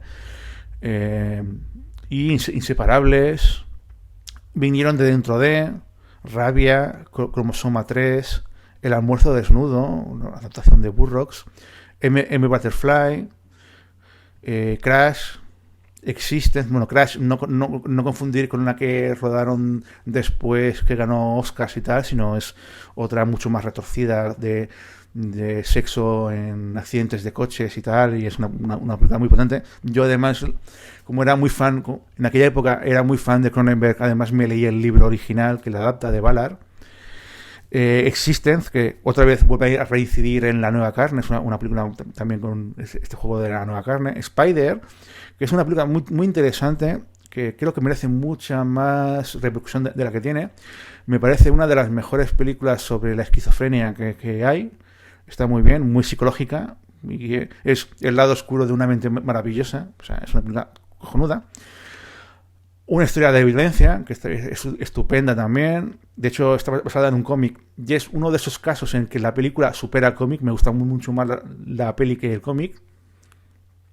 Promesas del Este, sobre mafia rusa, que está muy bien. Posiblemente sea la última gran película de Cronenberg.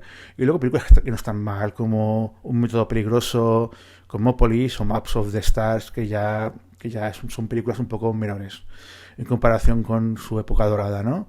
Videodrome, ya os digo, si queréis ver una película que os vole la cabeza, que os ponga literalmente la cabeza, los sesos contra la pared, Videodrome es una película perfecta, es una película excesiva, ha envejecido un poco, evidentemente, pero creo que es una película que sigue teniendo ese carisma, esa fuerza y ese punto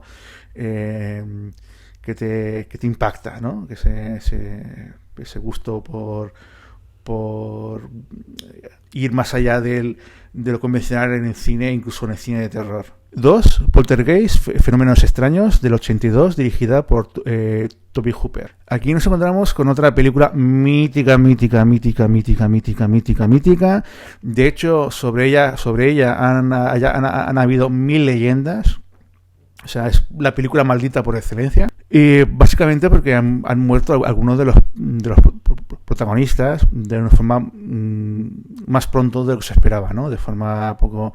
En esta murieron las 2 hijas, murieron muy jóvenes. La que hace de hija adolescente murió asesinada por quien era su pareja, o sea, algo muy chungo, muy chungo. Y la hija pequeña, la protagonista, la mítica niña, murió de una enfermedad. Una enfermedad, murió muy joven. La película, otra de esas películas que me imagino que habréis visto, o sea, es una familia en un barrio de estos típicos norteamericanos de clase media, de casitas y tal, en el que en la casa empieza a suceder cosas raras, y la hija una vez ve la tele que está en estática, que está, ¿sabes?, con el y estas cosas, y se acerca a la tele y habla con la tele, se comunica con la tele, y luego salen de la tele, bueno, salen como monstruos, monstruos no, como espíritus malignos, especialmente uno, y que este espíritu maligno quiere raptar a la niña y llevarla a su dimensión, y los padres contactan con gente para salvarla, para que le ayuden a salvarla. Una película de espíritus y de fantasmas y tal, muy bien conseguida. El mito es un poco exagerado porque, bueno, muertes tempranas han habido en otras películas. De hecho, me parece mucho peor otras películas, por ejemplo, Lon Chaney murió de cáncer muy pronto porque hizo una película en una zona que estaba contaminada y mucha gente que estuvo en el rodaje murió de cáncer muy pronto. O sea, eso sí que es una maldición de verdad. O incluso John Wayne se cree que en otro rodaje también estuvo en una zona contaminada y posiblemente el cáncer que pilló podía haber sido por eso. Maldiciones son eso, que son cosas chungas, un par de muertes muy tristes que no, ojalá no se hubieran dado, tampoco me parecen dando, pero ese mito se repitió, además fue como algo que yo recuerdo de niño que había casi, o sea, había como miedo hacia esta película, que en el fondo no dejaba de ser recuperar un poco el camino del exorcista, pero con otros elementos. La película está guionizada por Steven Spielberg, que es el verdadero autor en la sombra. Bueno, de hecho hay quien dice que realmente fue Steven Spielberg quien la dirigió, solo que como él estaba dirigiendo otra película, por un tema de sindicatos no la podía dirigir él y que pusieron nominalmente a Tobe Hooper, pero que en realidad es de Spielberg. Sinceramente, no estoy seguro. Porque si quieres poner a un director de pantalla, no pones a un director que ya tiene una carrera sólida y además en el género. O sea, que ya es un director conocido dentro del cine de terror. Ya había dirigido, Tobe Hooper había dirigido La Matanza de Texas, casi nada. Y películas como Trampa Mortal, El misterio de Salem Slot. O sea, es un director que ya tenía películas importantes dentro del género de terror. O sea, que no creo que fuese tan fácil decirle qué hacer, ¿no? Decirle, tú de esto no sabes, lo hago yo, ¿no? Aún así, si tenéis ganas de ver una película del estilo Casa Encantada, de fantasmas, de espíritus y tal y cual, y que recuerdes el cine de terror de antes, que sugiere más que muestra, es un buen ejemplo. Y es una película que creo que ha envejecido bien, que se mantiene bien. También tiene secuelas y reboots, como muchas de estas. La segunda parte, El otro lado, del 86, que también murieron prematuramente un par de actores, aunque no tan jóvenes como, como las de la primera parte. Una tercera parte en el 88. Luego hicieron Poltergeist El legado, una serie. Luego hicieron un remake, un reboot en el 2015, que no he visto, o sea, no puedo opinar de ella. Y bueno, la original, si no la habéis visto, pues para Halloween, perfecta, vamos. 1. La cosa, El enigma de otro mundo, dirigida por John Carpenter en el 82. Bueno, aquí estamos hablando del maestro, ¿no? O sea, el maestro John Carpenter, yo creo que es el gran autor de cine de terror de finales de los 70 y los 80. Un director siempre cercano a la serie B. Intentó hacer alguna película más comercial, pero al final siempre ha quedado en la serie B. Pero en la serie B buena. O sea, esa idea de que la serie B equivale a cine malo, quitároslo de la cabeza, que no va de eso. El cine de serie B es cine barato. Es cine de género barato. Generalmente, y con un peso muy importante de cine de terror, pero la serie B puede ser de un western, puede ser un drama morboso, o sea, de argumento retorcido, o sea, ciencia ficción. Anda que no hay ciencia ficción de serie B. O sea, la serie B implica bajo presupuesto, básicamente. Y producción de pequeña productora o de una sucursal de una grande, pero que son películas que originalmente existían para ponerlas en primer lugar en las sesiones dobles. O sea, normalmente en las sesiones dobles habían dos películas antiguamente. La primera era de serie B, que era una película corta y barata, con estrellas menores. Y la segunda era la peli importante, la serie A, la peli de Hollywood, que era más larga y que era la película con estrellas y presupuesto, ¿no? Y la serie B no implica mala calidad, sino implica bajo presupuesto, rodaje apresurado normalmente, estrellas menores y normalmente cine de género, o sea, películas que son de géneros claros, concretos, porque la serie B existía por razones comerciales. Eso no quiere decir que los directores, como muchas veces también eran productores o eran o a a las productoras les daba igual la peli mientras que la sacaras a tiempo, muchos directores de serie B tenían una fuerte personalidad propia y con lo cual, con poco dinero y pocos medios, hacían películas muy chulas y muy interesantes, ¿no? Carpenter es el último gran maestro de la serie B. Y además tiene una carrera súper larga. O sea, la cosa simplemente es una de sus grandes joyas. Pero vamos, estamos hablando del director de La Noche de Halloween, una de las películas más mega míticas del cine de terror. También de Asalto a la Comisaría 13. De películas como Bolsa de Cadáveres, en la que también participó Tobe Hooper, y que es otra película más de episodios. O sea, imaginas cuántas hay. Solo las que he mencionado, porque hay más todavía. Películas como La Niebla, 1997, Rescate en Nueva York, Christine, Starman, El hombre de las estrellas, Golpe en la pequeña China, otra película mítica de mi infancia. El príncipe de las tinieblas, que es otra película que yo hubiera puesto encantado. Están vivos. En la boca del miedo, que es otra película que me encanta, me parece una estupenda película, que es una de las mejores versiones cinematográficas del universo de Lovecraft, sin ser una adaptación de Lovecraft, ¿no? Pero el universo, el mundo que te crea en la película, aunque el protagonista sea muy Stephen King, sea como una especie de... Bueno, el protagonista no.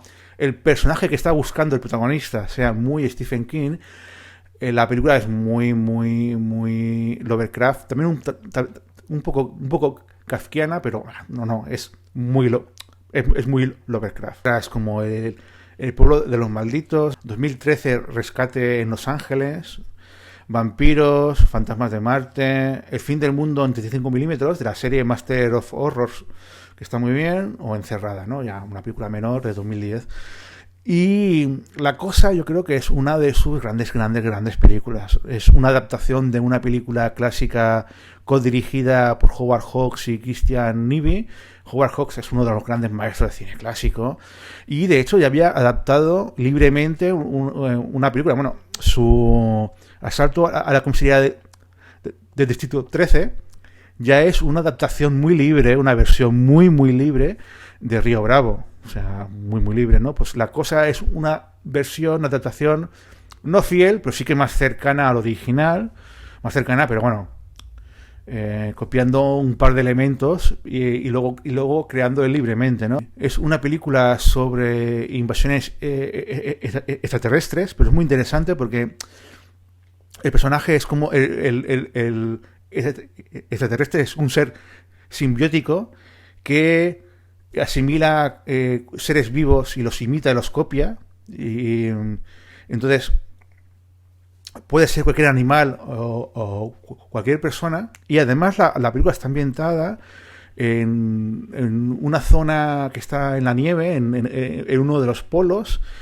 O sea, que son personajes que están atrapados en un sitio cerrado, rodeados de nieve, que no pueden salir, que no tienen escapatoria, y que se encuentran con este ser que pueden ser cualquiera de ellos, que se puede meter en el cuerpo de cualquiera de ellos y convertirse en ellos, y que en el fondo lo que quiere es reproducirse, con lo cual lo que quiere es que todos sean como él, ¿no? O sea, y tienen que destruirlo. Es una película muy interesante, que mezcla, bueno, muy interesante, es una obra maestra, es una joya de la serie B. Con cierto nivel de producción en serie B, de esta que se acerca a, y en la que destaca el reparto. Está muy bien el reparto, destaca evidentemente el protagonista Kurt Russell, que es uno de los actores con más carisma de la época y que era como el muso de Carpenter, porque sale en muchas de sus películas, bueno, al menos en algunas, y que es uno de los actores míticos que uno recuerda de los años 80. Solo hay que ver la segunda parte de Guardianes de la Galaxia, que es casi un homenaje a él. Y con una banda sonora de Ennio Morricone. O sea, de casi nada, casi nada. Y la película mezcla muy bien lo que es el terror psicológico, o sea, esa parte de quién puede ser el bicho, dónde puede estar el bicho o los bichos, porque puede ser más de uno, pues puede ir de uno a otro, ¿no? Entonces, ¿quién de ellos, la parte de psicosis, de quién de ellos es realmente humano y quién no lo es? Eso está muy, muy, muy bien conseguido. También está muy bien conseguida la parte gore, sobre todo gore en la parte de las muertes de ellos. Toda la parte que tiene que ver con el bicho y las transformaciones que hace el bicho, cómo cambia de forma, cómo se adapta constantemente para sobrevivir. Algunas son muy delirantes y muy sorprendentes y muy chocantes y muy, muy gore. De animación clásica con animatronics y maquillaje y juego. Es otra joyita de esa animación que os hablaba con un hombre lobo americano en Londres. Y es una película que con el tiempo ha ido cazando cada vez más mito de culto y creo que ha envejecido bien. Ha envejecido, porque evidentemente es una película de otra época, pero ha envejecido bien, ha envejecido con mucho encanto, no sé, como una película que se disfruta bastante, que disfrutas viéndola, que te mantiene alerta hasta el final y que los personajes, siendo clichés, o sea, los personajes son clichés, pero funcionan. A veces no se trata de crear personajes muy, muy complejos, sino de construirlos bien. Y acabo aquí ya, porque estoy súper cansado. Ha sido muy largo grabar este vídeo. Os dejo con La Cosa, que es una joya de Carpenter, que es un peliculón y que si no lo habéis visto, estáis tardando. Y nada, acabamos aquí el vídeo, lo típico. Si os ha gustado, darle like, suscribiros, compartirlo, etcétera, etcétera, etcétera. Seguiremos con más vídeos. Se viene una época guapa, aparte de las conversaciones. Estamos acabando con Hitchcock, se vienen más conversaciones. Y también quiero recuperar las reseñas de películas concretas y las crónicas. Pues que es mucho trabajo, así que iré haciendo lo que pueda. Tengo pendiente la crónica que me falta de cine LGTBI del siglo XX, que me falta el de cine trans, y la verdad es que es un cine que me gusta mucho, con lo cual me lo he currado, o sea, me lo estoy currando mucho. He visto muchas películas, tardarán en llegar, pero cuando llegue creo que merecerá mucho la pena. Y nada, os dejo hasta la próxima, que al ritmo que vamos será pronto.